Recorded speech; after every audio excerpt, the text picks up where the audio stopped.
நீ யார், எந்த ஊர், எதுக்காக வந்திருக்கீங்க? பெரம்பலூர் மாவட்டம் குன்னம் வட்டம் பெரியமாபாளையம் கிராமத்திலிருந்து வரேன். நடந்து முடிந்த தாவேகா 2வது மாநில மாநாட்டு மதுரைக்கு போயிருந்தேன்.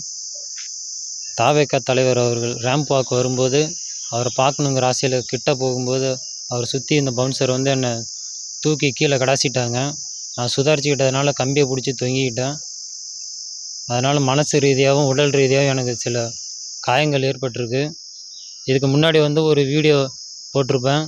அது நான் இல்லை, அது வேறு பையன் அப்படின்னு சொல்லியிருப்பேன். நம்மளால் கட்சிக்கு எந்த ஒரு கெட்ட பேர் வந்துடக்கூடாது அப்படின்னு தான் அந்த வீடியோ போட்டிருந்தேன்.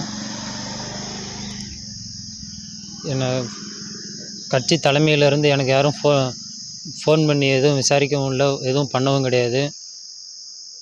ஏன் என்ன நடந்துச்சு போச்சு அப்படின்னு எதுவுமே கேட்கவே இல்லை அவங்க. உனக்கு ஏதாவது பிரச்சனை நடந்ததா, இல்லை நீ தானே அந்த பையன், இல்லை வேறு பையனா, எதுவுமே எனக்கு கேட்கவே இல்லை. எதுக்கு நீங்கள் நியூஸில் செய்தியை போட்டிங்க அப்படின்னு ஃபோன் பண்ணி கேட்டாங்க. உடனே கேட்டுட்டு ஃபோனை உடனே கட் பண்ணிட்டாங்க. மற்றபடி எனக்கு எதுவும் விசாரிக்கவே இல்லை. அந்த பவுன்சரால் பாதிக்கப்பட்ட நான் இங்கே கம்ப்ளைண்ட் கொடுக்க வந்திருக்கிறேன். சரி, இப்போ விழுப்புரத்துல ஏற்கனவே ஒரு பையன் போட்டிருக்காரு, நான் தான் அந்த பையன், இந்த பையன் இருக்காரு. அப்போ அவர் சொல்கிறது உண்மையா, நீங்கள் சொல்கிறது உண்மையா? அது தெரியல, இன்ன வரையும் நம்ம பார்த்ததில்லை. பாதிக்கப்பட்ட பையங்க நாங்கிறதுனால நான் கம்ப்ளைண்ட் கொடுக்க வந்திருக்கேன். இதே தான் நான் தான் வந்து விழுப்புரத்தில் ஒரு பையன் விற்கின்ற பையன் என்ன பண்ணுறாரு, அந்த தூக்கி சாப்பிட்டானே நான் தான், எனக்கு எந்த பிரச்சனையுமே இல்லை, எதுவுமே ஆகலை அப்படின்னு அவர் சொல்கிறாரு. இப்போ நீங்கள் தூக்கி விசப்பட்டதை சொல்கிறீங்க. இதில் 2 பேர் மாற்றி சொல்கிறீங்க. உண்மையான ஆள் யார்? அது கட்சி மூலியமாக அவங்க பேச சொல்லிட்டுருக்காங்க சார். தெரியல, அந்த பையன் யாருன்னு எனக்கு தெரியல, அது அவங்கள தான் கேட்கணும். இல்லை, இப்போ வேறு யாராவது நிர்பந்தப்படுத்துகிறாங்களா அவங்கள, இந்த மாதிரி சொல்லுங்கள், யாரும் கட்டாயப்படுத்துகிறாங்களா? என்னை யாரும் ஃபோர்ஸ் பண்ணி எங்கே போய் இப்படி பேச அப்படி பேச எனக்கு யாரும் எதுவும் சொல்லி கொடுக்கல. நான் பாதிக்கப்பட்டதுனால நான் வந்து இப்போ பேசிகிட்டு இருக்கிறேன், கம்ப்ளைண்ட் கொடுத்துருக்கேன், வேறு ஒன்றும். நீங்களாவே யோசிச்சு பாருங்க சார். இப்போ நான் எங்கே பேசினாலும் நான் தனியாக தான் பேசியிருக்கேன். எனக்கு பின்னாடி யாராவது இருக்காங்களா, இல்லை யாராவது சொல்லி கொடுத்துருக்காங்களா, இல்லை எந்த கட்சிக்காரங்களா என் ஃபோனுக்கு ஃபோன் பண்ணியிருக்காங்களா அப்படின்னு கூட பாருங்க. இதே என் பையனுக்கு அந்த விஜய் கட்சியிலேருந்து எத்தனை பேர் ஃபோன் அடிச்சிருக்காங்க, பேசியிருக்காங்க, திரும்ப உங்கள் அம்மாவுக்கு எதிராக பேசு அப்படின்னு என் பையனுக்கு சொல்லி கொடுத்துருக்காங்க. ஆனால் எங்கள் பையன் அதெல்லாம் சொல்லமாட்டான்.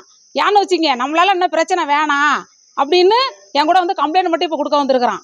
சொல்லி கொடுத்து அந்த கிளை செயலாளர், அந்த பையன் பேர் செந்தில், அந்த பையன் சொல்லி கொடுத்து தான் அந்த பையன் தண்ணியை போட்டுக்கிட்டு பேச சொல்லி, நான் வீட்டுக்கு தம்பி எனக்கு எதிராக எங்கள் பையனை பேச சொல்லியிருக்க, என் பையனை நீ அப்போ கொண்டு வந்தால் கூட அந்த பக்கமாக நீ தூக்கி போட்டு வந்திருப்பியா, சரத்தங்க வரலன்னு சொல்லுவியா அப்படின்னு நான் சொன்னேன். என்னடி நினச்சிட்டு இருக்கீங்க அப்படின்னு கெட்ட வார்த்தை சொல்லி என்னை திட்டி என்னை அடிக்க வந்தான். அதே அந்த தெரு அவங்க வீட்டுக்கு பக்கத்துலேயே 4 வீட்டு தள்ளி, எப்போ பொட்டச்சியை டீ போட்டு பேசக்கூடாது, தள்ளி நில்றா, ஒன்றாவது தம்பின்னு மரியாதையாக தான் பேசுது, செந்தில்னு தான் பேசுது, என்னை பற்றி தப்பாக பேட்டி எதுக்கு கொடுக்கணும், என் பையனை அழிச்சிக்கிட்டு அப்படின்னு தான் அந்த பாப்பா வந்து கேட்டுதான் வந்து வாங்க நியாயம் கேட்கணும் அப்படின்னு தான் அந்த பாப்பா வந்து சொல்லிட்டு இருந்ததை வந்து நீ அதுங்காட்டி நீனே உன் வீட்டிலேருந்து வந்துட்ட, டீ போட்டும் பேச